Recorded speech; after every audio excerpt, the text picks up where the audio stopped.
pay attention to personal security. I mean, the police will provide general security.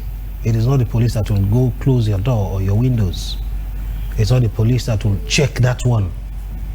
Maybe these platforms will provide us the opportunity of informing the public that, especially in the aims of festive seasons, you have to be mindful of your personal effects, of your household, of what you have in the house.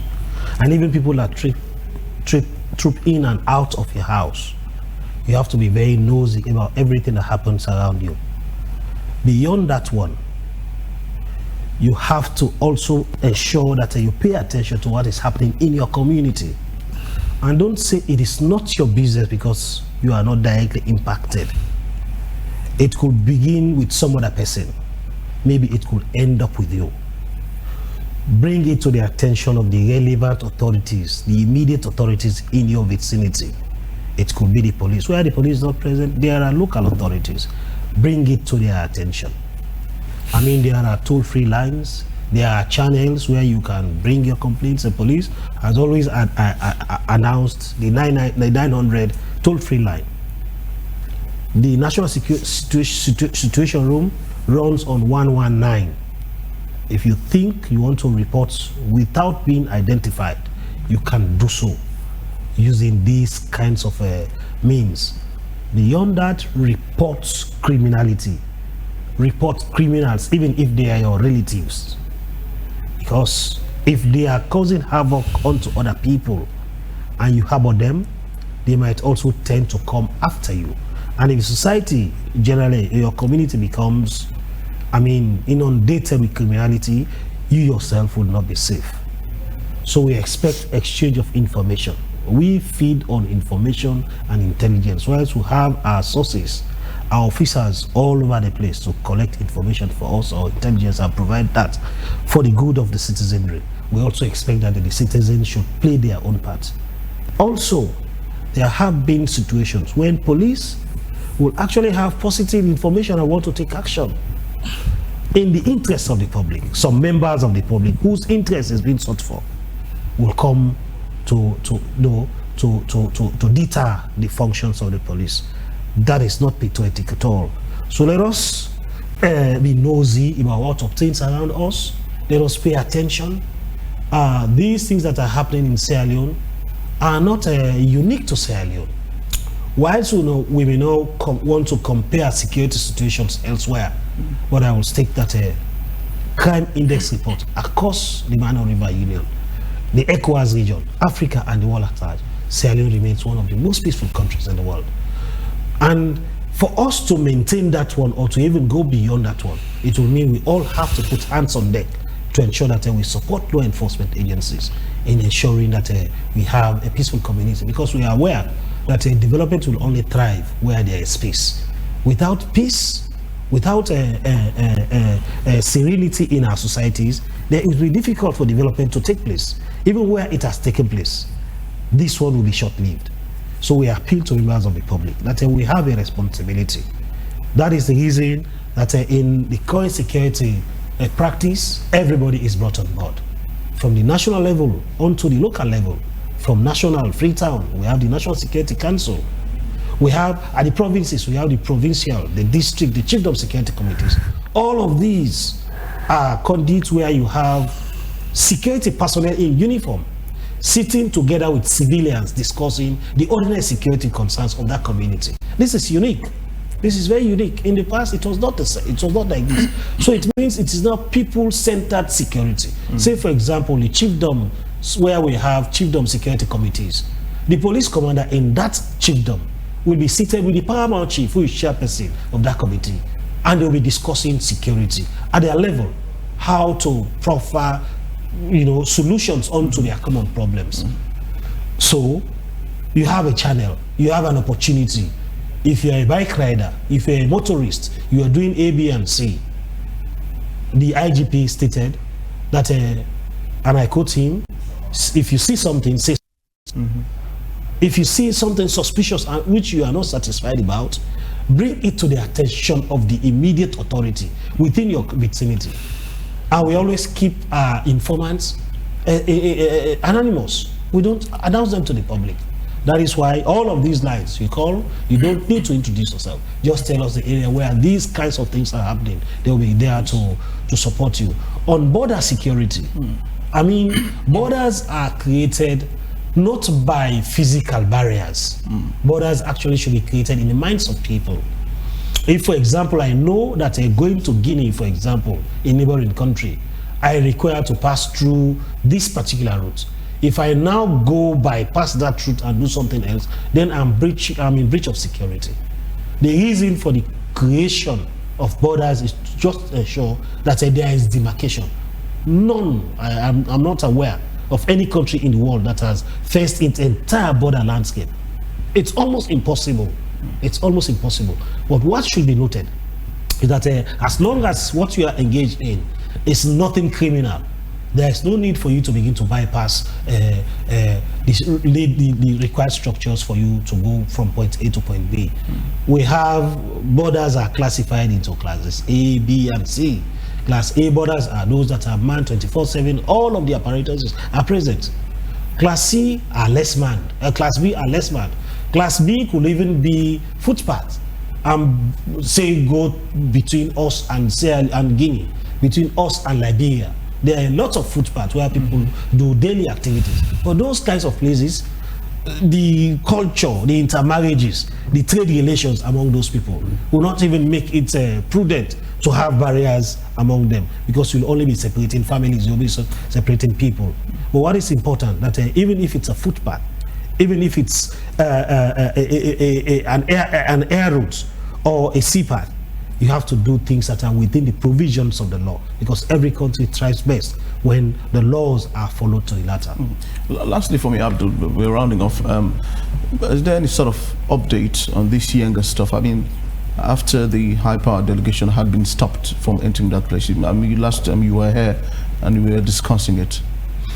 Yes, one recent development and maybe some clarifications around the issue of the ECOWAS delegation not putting foot on Yenga town. I start with the very last one. When the ECOWAS 10-man mission, the 12-man mission came to Sierra Leone, they announced that they were also going to engage our counterpart in Guinea.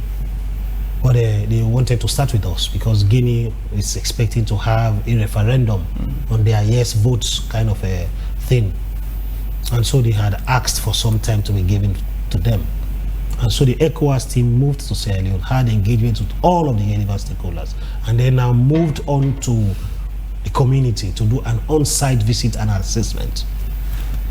Prior to their going, they had actually requested from our personnel, our military deployment there, on the possibility of them also visiting the counterpart military deployment at Yenga town. And so the commander, rightly so, contacted his counterpart in Nongoa. Nongoa is a bigger town immediately after Yenga, after the Makona River. He asked that we gave him some time for him to reach out to Conakry. He came back to us thereafter to say, unfortunately, he has not been given the authority by his, by his superiors to allow the team to come. Because as far as they were concerned, when the ECOWAS 10-man delegation came to Sierra Leone, they started with the national and then faded on to Yenga.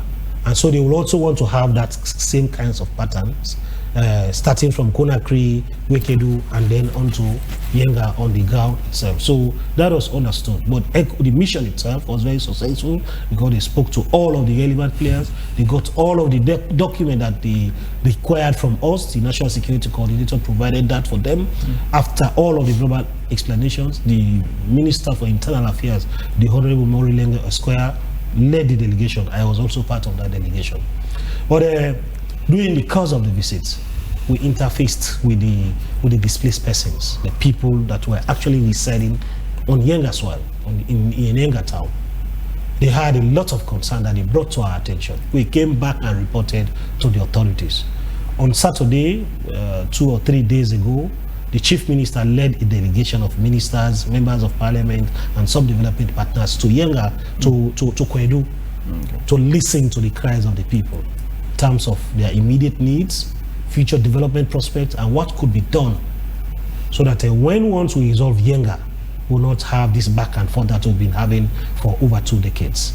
So that's the recent development. Okay. The ECOWAS team that came did promise that they were going to compile their report on our side and proffer recommendations based on what they've heard from the various people they spoke with. And then we'll submit for the attention of the heads of authorities of ECOWAS. Thankfully, we have the president of Sierra Leone, our president, as the chairperson of the ECOWAS heads of authority. ACP, any final comments? Any final comments for me about security, commitment of the Sierra Leone police? I mean, just to bank on what he initially said, that we continue to ask on members of the public to support the police at all times, or the security sector generally. We cannot be everywhere at the same time. There is no way. But they are community members. They are within their communities.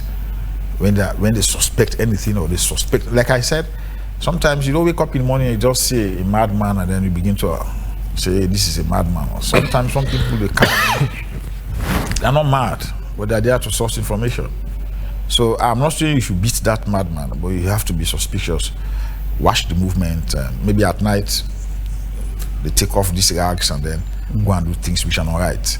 So pay attention to your communities and be your brother's keeper. Just before we round off, today we as a country adopt the Criminal Procedure Act of 2024. There are several provisions in that, several things that obviously tie to especially the Sierra Leone police. How in tune is the Sierra Leone police to the new act we're using starting today? Yeah, well, this is why we've been in touch with the Law Officers Department and equally to the judiciary. We've had 2 trainings. We had His Lordship, Nicolas Grandmark, retired, and he was with us, and then he took us to, some of us are fortunate. I even took exams on that one, 2 or 3 exams, as the case may be.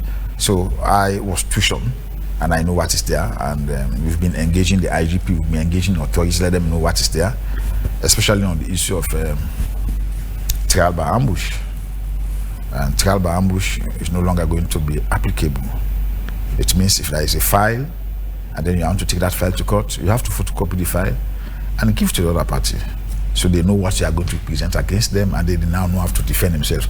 So a lot of things are involved, and even before coming, I spoke with the IGP on that issue. So we do our level best to make sure that we align our operations, we align our investigations with the new Criminal Procedure Act.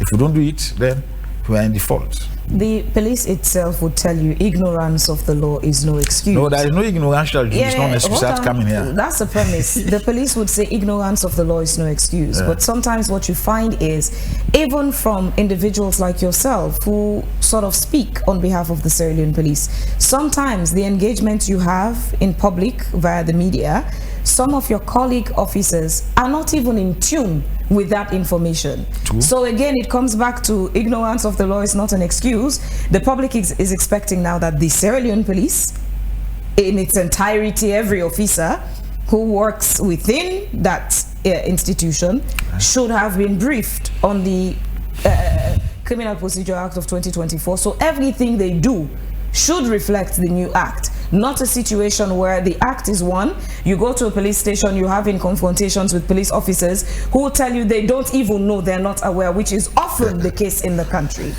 Yeah, we'll do our best to bring them to speed with the situation that subsists. We'll do our best. It's difficult, but we'll do our best. But the investigators, we've targeted the investigators, and then we've also targeted the prosecutors, because for them they have specific responsibility provided under the new 2024 Act. So those ones, we targeted them, and then we had trainings for them, and then we'll now have to roll it out for the general and police officers. But we'll do that. Lastly for you, Will, part of the Criminal Procedure Act of 2024, it's also looking at witness protection.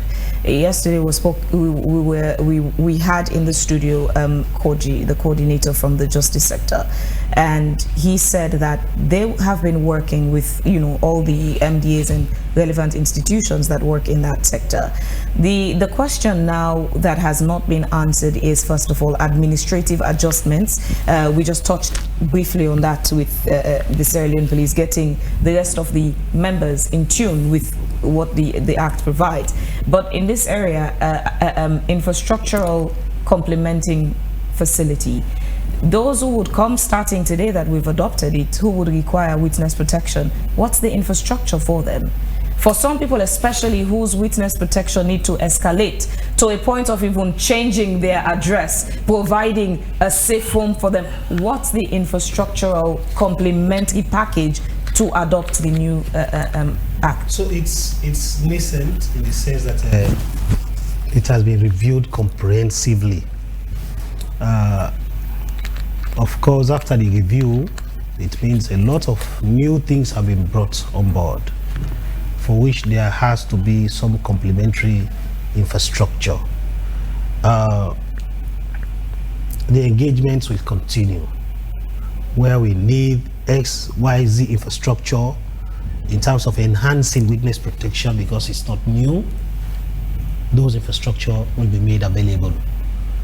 Even for training, most of the trainings that are being conducted now are training of trainers, but this one could be cascaded. I mean, within the security sector, we have platforms where you can just drop one thing and the rest of mankind will be able to catch up with that.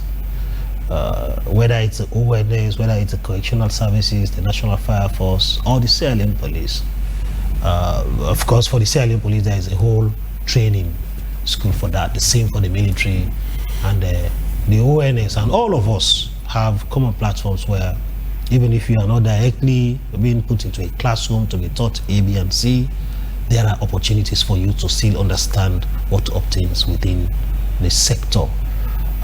We communicate not only internally, not only externally for the attention of the public, we also go back to our authorities or even our colleagues to communicate those kinds of information for which the public has concerns over.